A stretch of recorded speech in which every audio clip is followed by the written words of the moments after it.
Bueno, van ingresando entonces el resto de los compañeros que han quedado en la anterior sesión. Espero que conforme vayan ingresando, no sea porque han dejado ahí la sesión anterior al docente explicando sin siquiera escucharlo, compañeros.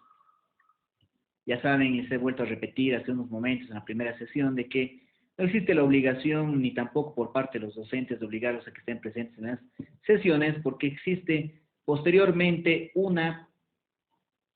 subimos los links de nuestro canal de YouTube y pueden ustedes revivir las clases una y otra vez para poder avanzar en cada uno de los temas, ¿no?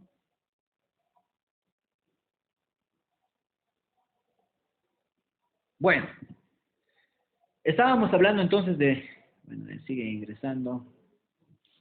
Estábamos hablando entonces de lo que es el derecho constitucional norteamericano,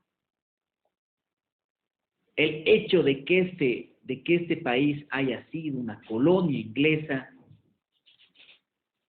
situación que ha atravesado nuestro país.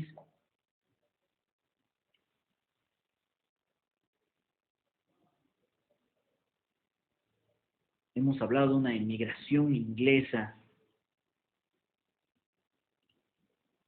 Bueno, sigue ingresando aquí algunos otros. Solo los que no han puesto sus datos en la primera sesión pueden poner en la segunda, compañeros, para no necesariamente buscar cada uno de ustedes dos veces en nuestro chat de lo que es esta plataforma Zoom de la universidad. Bueno, de nuestra plataforma Zoom, ¿no? Existió entonces dentro del estudio de derecho constitucional norteamericano, cabe resaltar la inmigración de centenares, no solo de personas naturales, sino de disidentes religiosos, de una iglesia anglicana, que allá por el año 1620, sigue ingresando, compañeros,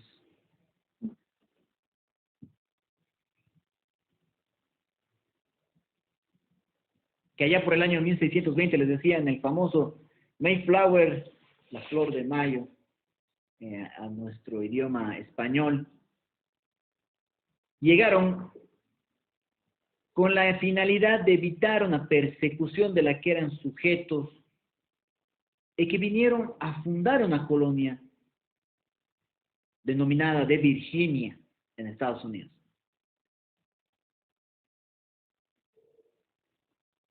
Al momento de llegar a fundar esa colonia de Virginia, como bien era denominada, habrían fijado un pacto social. Pacto social, y estamos viendo algo peligroso para los gobiernos, en este caso para lo que es en ese tiempo la corona inglesa. Fijaron un pacto social que de cierta manera tenía como un parámetro inicial el de tener que existir una igualdad entre ellos. Esa igualdad que ya hacía ver ciertos derechos que con anterioridad no estaban plasmados. Igualdad entre todos ellos, como un pacto social. Y además de un acuerdo como fundamento de una vida política que ya se venía gestando hace mucho tiempo dentro de ese país. Otro punto relevante dentro del derecho constitucional norteamericano, estaríamos hablando de los años 1763, 1773, 1763 y 1773, por si acaso. Existe una discordia entre la metrópoli y las colonias. Y aquí viene tal vez el punto más álgido que ha tenido el derecho dentro de la historia de lo que es constitucionalismo norteamericano. Esa discordia entre la metrópoli y las colonias en razón a la decisión nuevamente de un rey. En este caso hablamos de Jorge III. Y esa discordia que nace a partir de impuestos que eran determinados al té, que obviamente eran llevados a ese país inglés.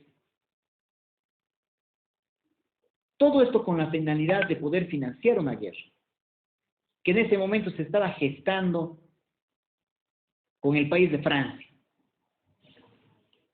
Hay unos compañeros que siguen ingresando.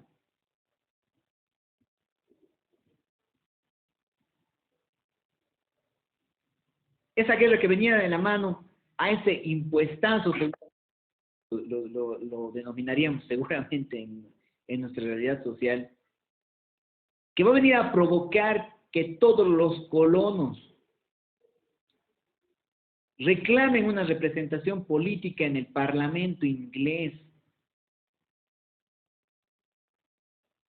porque lo asumían como algo arbitrario y ciertamente era de esa manera, y vinieron a rechazar dicha decisión. Y ustedes en historia, ya en el colegio, tienen que haber visto ese aspecto. Momento en el cual tiran toda esa mercancía consistente en el té al mar. Situación que comienza en el puerto de Boston.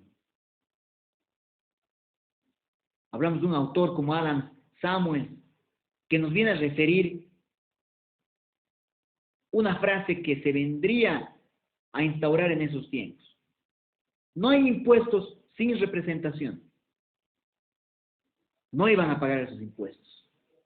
Si no lograban la representación en el Parlamento inglés, el cual debería ser sujeta no solo a una representación, sino una ayuda en la decisión de las normas que de cierta manera eran arbitrarias por parte de este rey Jorge III.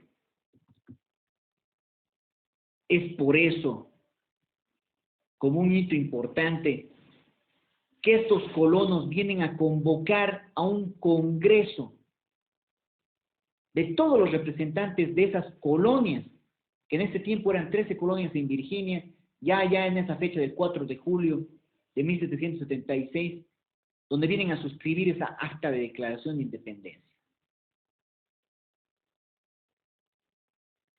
Marcando nuevamente un hito histórico en el hecho de tener que hablar de una independencia que va a venir a determinar derechos.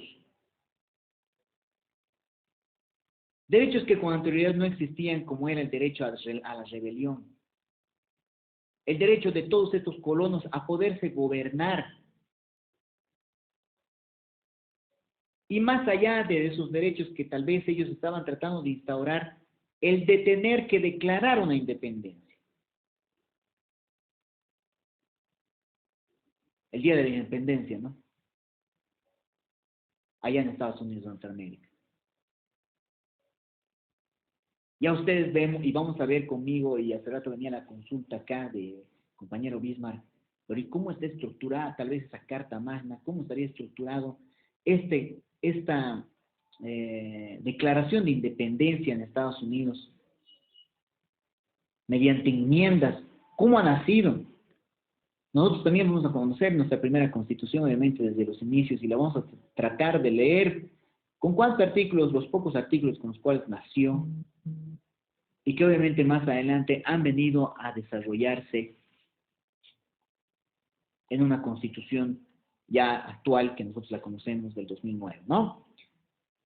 Se desarrolla entonces esa guerra de la independencia que de cierta manera fue apoyada por Francia, porque ya los franceses se encontraban y conocían ese aspecto.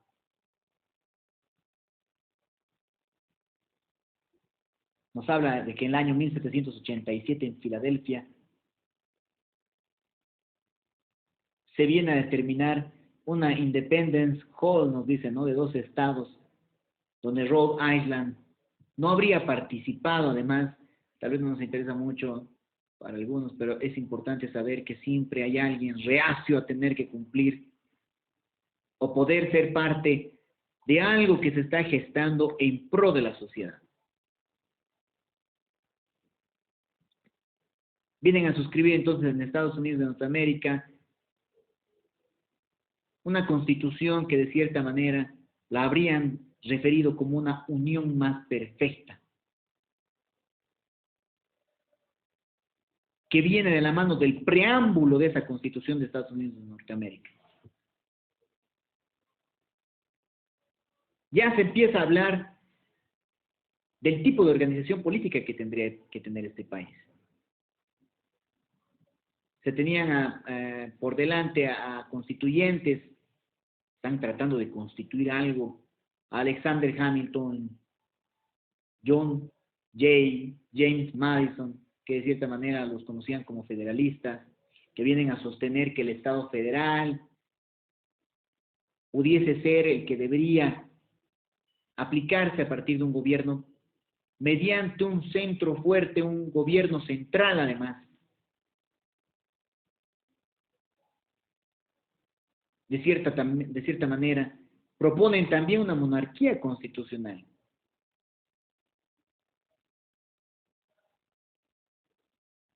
Ustedes tal vez conocen y bueno, han escuchado también de Thomas Jefferson, que era un republicano, que también vino y propuso una república donde debería gestarse el presidencialismo, donde debería existir un presidente, un jefe de Estado, un jefe de gobierno, que debería ser elegido de manera periódica por el pueblo. Hablamos de que Estados Unidos, al ser una colonia inglesa, dependía directamente de un rey, ¿no? Con anterioridad. Empieza a haber ya libertades que se pueden otorgar al pueblo para tener que elegir a alguien que los venga a representar.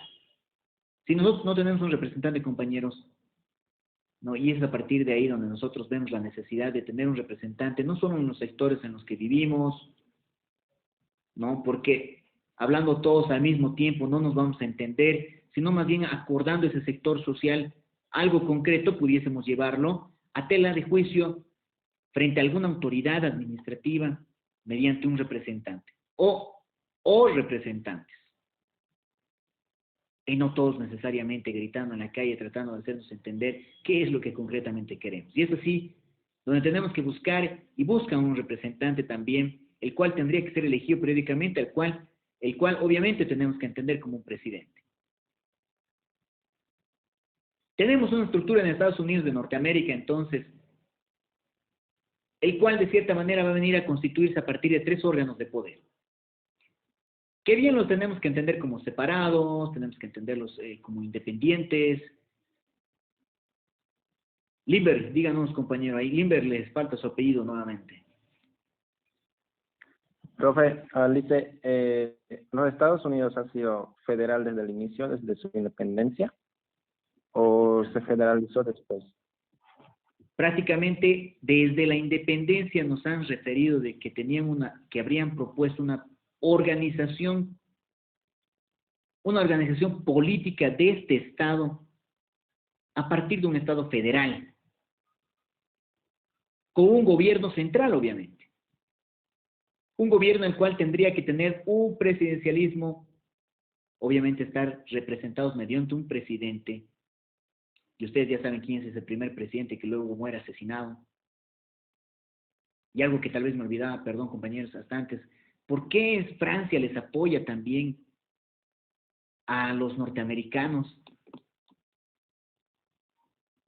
Ustedes ya conocen la Estatua de la Libertad, tal vez como un dato un poco histórico también, para que ustedes sepan.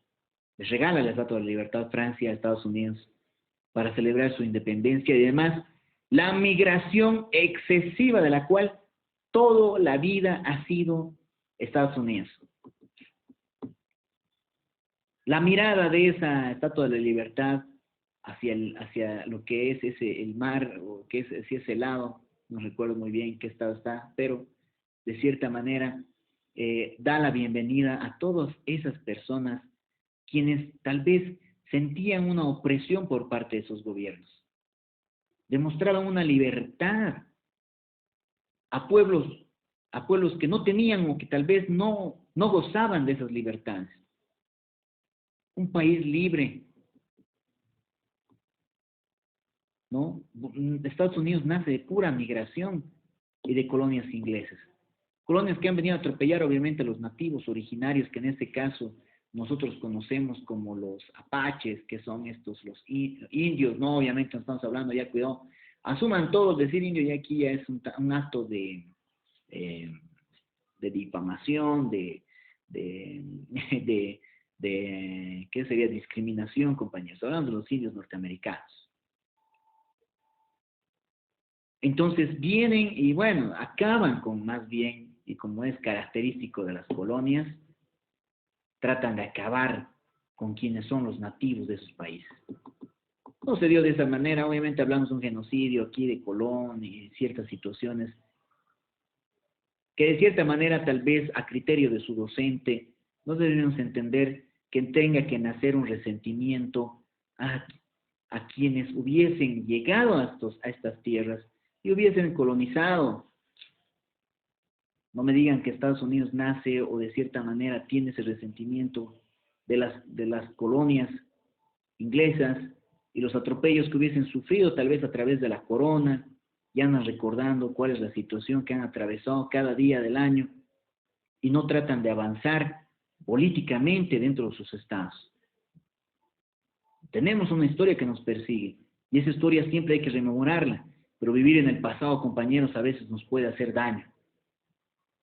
Entonces esa situación, dense cuenta, en un país que de la misma forma, yo sé, habían nativos a quienes se les ha reconocido el derecho de sus tierras, que actualmente incluso hablan, ¿no? Vi un artículo ahí de cómo actualmente están estructuradas esas personas nativas, originarias, norteamericanas, obviamente, que son estos nativos apaches, y que el país les ha reconocido ese daño tal vez que hubiese cometido en contra de ellos, ¿no? A momento de las colonias. Entonces, datos importantes que tenemos que ver y las libertades que posteriormente vienen a ser plasmadas dentro de un país que de igual forma ha sentido la opresión. Ha sentido la opresión, los han tenido de la mano de un reino que de manera arbitraria el trabajo que ellos realizaban, tal vez lo podemos ver así, abusaba de esas situaciones. Desde siempre han sido así, cuando se concentra el poder en una sola persona ya se cometen arbitrariedades. Eso es un antecedente que vemos todos los días, ¿no? En los distintos países que constituyen acá el mundo, obviamente, compañeros, estamos al día con las noticias también, en las redes sociales nos vamos enterando de todo lo que sucede en los diferentes países. Entonces, es ahí, compañeros, donde nosotros vemos que el constitucionalismo norteamericano viene a ser plasmado a partir de esa constitución. Hablamos de... No puedo creer, siguen ingresando, compañeros.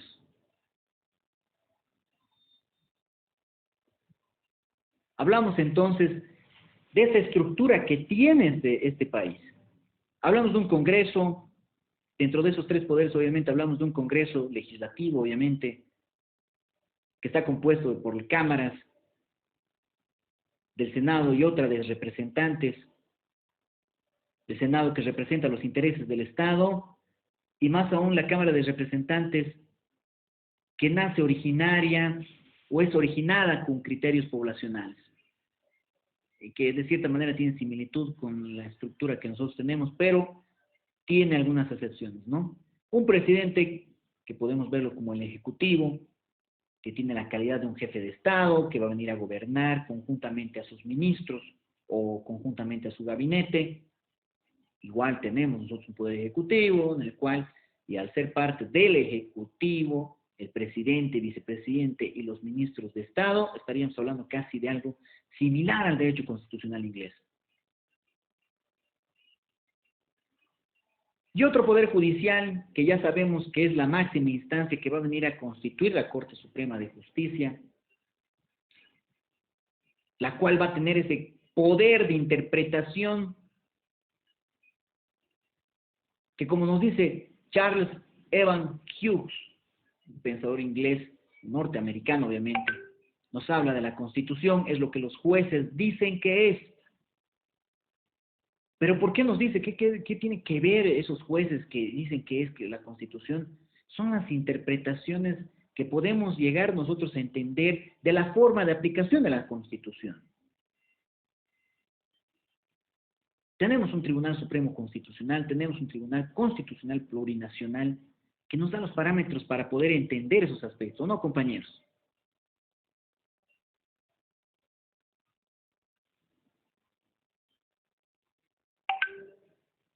Notificaciones todo el día, compañeros. Llegan al celular, van a disculpar. Ya. Entonces tenemos, ¿qué influencia del constitucionalismo inglés nosotros entonces debemos ver a nivel mundial? ¿Qué influencia hubiese tenido también el derecho constitucional norteamericano, a nivel mundial?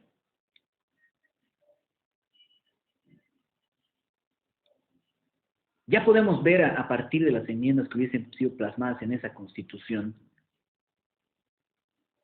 de que dentro del contexto internacional todos los países vienen a adoptar constituciones escritas. Hablamos de una estructura federal y de gobierno presidencialista que también tienen varios estados, que tal vez que nosotros también conocemos. Un país limítrofe a Estados Unidos como México tiene un DF, un Distrito Federal. Brasil está federalizada también, pero son gobiernos que han asumido este tipo o esta estructura de Estado federal. No solo esos, ¿no? Algunos otros que tal vez nosotros podemos ver y podemos entender que puedan existir. Hablamos también de la jurisprudencia que pueda existir en la Corte Suprema de los Estados Unidos, obviamente de Norteamérica, que ha venido a inspirar a varios órganos de control de constitucionalidad en el mundo entero, compañeros. Un control de constitucionalidad que ojalá existiese de manera muy contundente en nuestro país. Hablando de este control de constitucionalidad además, y fuera de los aspectos que nosotros vemos a diario plasmados dentro de nuestras, de lo que nosotros deberíamos fiarnos en la Corte, en este caso en el Tribunal Constitucional Plurinacional. Hablamos del Tribunal Constitucional Plurinacional, la cual debería ser 100% fiable y que no puede perder ningún tipo de credibilidad sobre las resoluciones que esta tiene. Hablamos de credibilidad, compañeros, que no puede ser sujeta a situaciones irregulares como las forzadas o algunas otras que tribunales internacionales, Corte Interamericana de Derechos Humanos venga a determinar cosas distintas a lo que un tribunal constitucional plurinacional de un país específico como el nuestro haya determinado. Pierde o no pierde credibilidad al determinar situaciones distintas a lo que realmente una Corte Interamericana de Derechos Humanos pudiese determinar. No en contra de un país, sino en contra de una situación particular que se ha dado. Este control de constitucionalidad que tiene este Tribunal Constitucional Plurinacional, que tienen además los jueces quienes representan al Estado dentro de cada una de las acciones legales que nosotros asumimos en los juzgados. ¿Qué ha pasado, compañeros? Siguen ingresando. Control de constitucionalidad. Que no se vulneren derechos constitucionales, compañeros. Nosotros conocemos y sabemos que todos los jueces, hablando de esta Corte Suprema de Estados Unidos, hablan de un control de constitucionalidad, órganos de control de constitucionalidad. Hacemos recuerdo siempre, tanto los jueces en materia laboral, en materia familiar, civil, penal, de que son contralores de derechos constitucionales. En primera instancia ellos tienen que ver que no se vulneren esos derechos.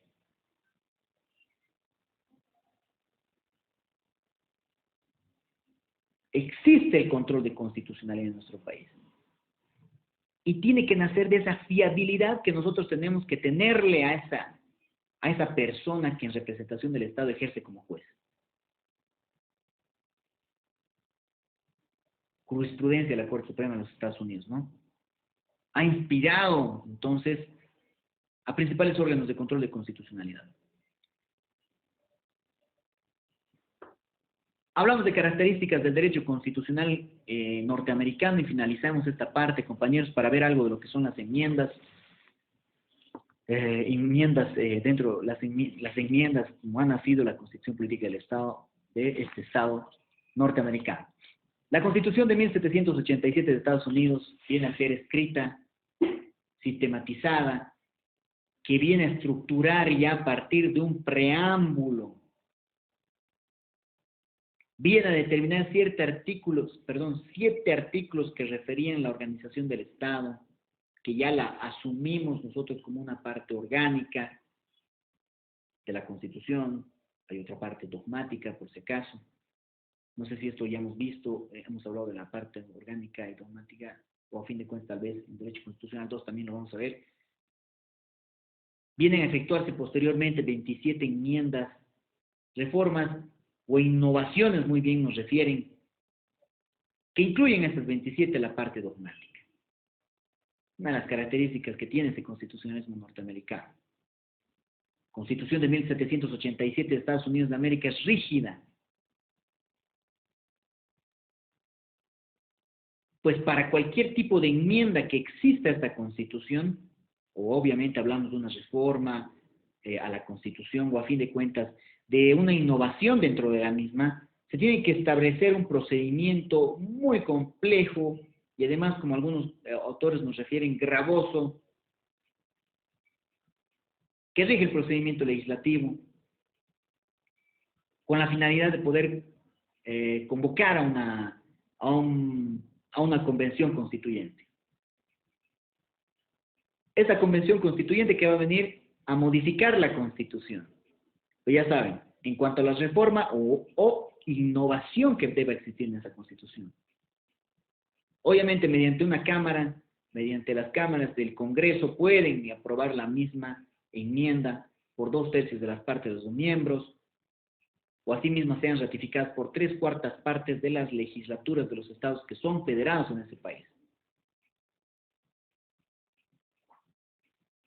Una característica principal, dentro de las varias otras que tiene este derecho constitucional norteamericano, es de que viene a adoptarse por primera vez una forma de gobierno presidencialista y una forma de Estado federal. ¿Qué tal, compañeros? Viene de la mano de lo que es un gobierno presidencialista que, de cierta manera, tiene una característica que también se da en nuestro país, de este constitucionalismo norteamericano. Y además habla ya de un Estado federal, que también lo hemos analizado, o lo vamos a ver en Derecho Constitucional 2 también, donde vamos a ver sistemas de gobierno, formas de Estado. Vamos a volver a repasar todos esos aspectos. Vamos a quedar acá, compañeros. Quisiera mostrarles las enmiendas.